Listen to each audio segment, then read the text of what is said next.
Halo para orang tua hebat dan selamat datang kembali. Hari ini kita bakal ngebahas sebuah konsep yang, wah, ini bisa ngubah total cara pandang kita terhadap perilaku anak, baik pas mereka lagi manis-manisnya maupun pas lagi sulit-sulitnya. Yuk kita mulai. Pernah nggak sih ngerasa bingung? Hari ini anak kita tuh nurut banget, penuh kasih sayang. Besoknya kayak ada tombol yang kepencet dan dia berubah total. Bikin frustrasi kan? Ini umum banget dialami orang tua. Dan hari ini kita bakal cari tahu jawabannya bareng-bareng. Mah gini, waktu kita membentak atau menasehati anak dengan nada keras, sebetulnya kita tuh nggak lagi ngobrol sama bagian otaknya yang bisa mikir logis. Kita itu lagi ngomong langsung ke otak reptilnya. Bagian otak paling primitif ini cuma kenal dua respons, lawan atau lari. Itulah kenapa nasihat yang kita kasih sambil marah-marah itu hampir nggak pernah nyantol. Malah bisa ninggalin luka di memorinya. Oke, kalau bentak-bentak itu nggak efektif, terus gimana dong solusinya? Jawabannya datang dari sebuah ide yang brilian banget dari Dr. Adi Gunawan. Ini adalah konsep yang saya jamin bakal jadi alat bantu paling ampuh buat kita sebagai orang tua. Coba deh, bayangin anak kita itu punya 5 baterai emosional di dalam dirinya. Mirip banget sama handphone yang butuh di-charge setiap hari kan? Nah, energi emosional anak kita juga perlu diisi ulang. Rasa aman mereka, kemauan mereka buat kerjasama, itu semua tergantung banget sama level energi di kelima baterai ini. Jadi kuncinya tuh di sini. Waktu baterai kasih sayangnya penuh, anak bakal merasa aman, jadi kooperatif dan penuh cinta. Sebaliknya, pas baterainya lemah, atau kita sebut aja lowbat, mereka jadi merasa nggak aman, mulai suka melawan, menarik diri, dan ya, ujung-ujungnya berperilaku buruk. Penting banget buat diingat, perilaku buruk itu bukan tanda anak nakal, tapi itu sinyal kalau baterai emosionalnya lagi kritis. Terus gimana dong cara ngecharge baterai ini? Nah, jawabannya ada di 5 charger utama ini, yang mungkin Anda udah kenal sebagai 5 bahasa kasih. Setiap anak itu punya satu bahasa kasih primer yang paling cepat ngisi baterainya.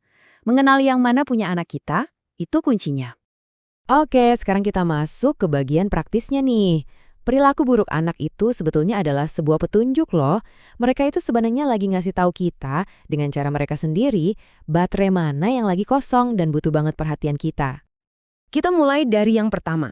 Kalau bahasa kasih utama anak itu, kata-kata pendukung, dia biasanya senang muji orang atau sering nanya, "Aku pinter kan?" buat cari penguatan. Tapi pas baterainya kosong, perilakunya jadi kebalikannya. Dia malah mulai ngejek atau ngerendahin orang lain. Ini bukan kenakalan ya, ini tuh teriakan minta tolong biar baterai pujiannya diisi. Lanjut, anak dengan bahasa kasih sentuhan fisik, mereka ini seneng banget meluk, nempel, atau pokoknya deket-deket terus sama kita. Nah, pas baterai sentuhannya lowbat, kebutuhan itu bisa jadi agresi.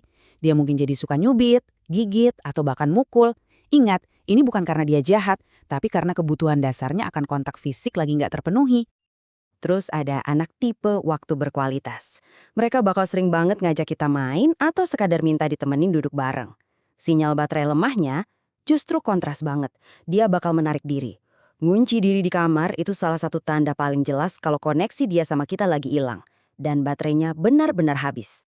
Gimana dengan anak tipe pelayanan?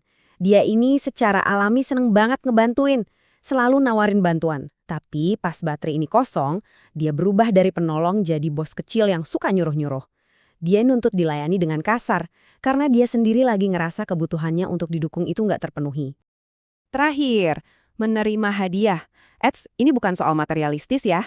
Anak tipe ini tuh sangat menghargai simbol dari hadiah itu. Bahkan hadiah yang paling sederhana sekalipun. Nah, pas baterainya terkuras, dia jadi super pelit dan posesif, nggak mau berbagi sama sekali. Itu sinyal kalau cadangan emosionalnya lagi kosong. Oke, sekarang kita udah bisa baca sinyalnya kan? Jadi apa dong yang harus kita lakuin? Nah, ini bagian paling pentingnya, rencana aksi praktis buat merespons perilaku anak. Prosesnya cuma 3 langkah, tapi ini bisa mengubah segalanya. Pertama, sadari dulu kalau perilaku buruk itu adalah sinyal baterai lemah. Kedua, dan ini yang paling krusial, isi dulu baterainya. Kasih apa yang dia butuhin sesuai bahasa kasihnya. Baru deh, setelah anak merasa terhubung lagi sama kita bisa kasih nasihat. Ingat aturan emasnya, koneksi dulu, baru koreksi. Biar lebih kebayang, kita pakai contoh nyata ya. Bayangin anak Anda yang kita tahu bahasa kasih primernya adalah sentuhan fisik, baru aja mukul adiknya.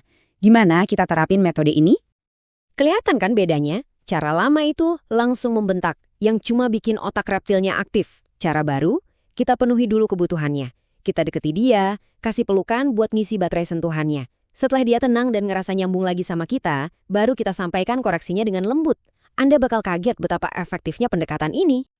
Kalau ada satu hal yang perlu banget diingat dari obrolan kita hari ini, ya ini dia. Mantra yang simple tapi kuat banget. Isi dulu baterai kasih sayangnya, baru koreksi perilakunya. Ini benar-benar mengubah peran kita sebagai orang tua. Tugas nomor satu kita itu bukan jadi penghukum, tapi jadi sumber energi dan keamanan emosional buat anak kita. Kita ini adalah charger utama mereka. Kita tutup dengan kutipan yang merangkum semua filosofi ini. Ini bukan soal membiarkan perilaku buruk ya, tapi tentang memahami akar masalahnya. Jadi lain kali kalau lihat anak lagi nakal, coba deh tanya ke diri sendiri. Baterai mana ya yang lagi kosong, dan gimana caranya aku bisa mengisinya sekarang?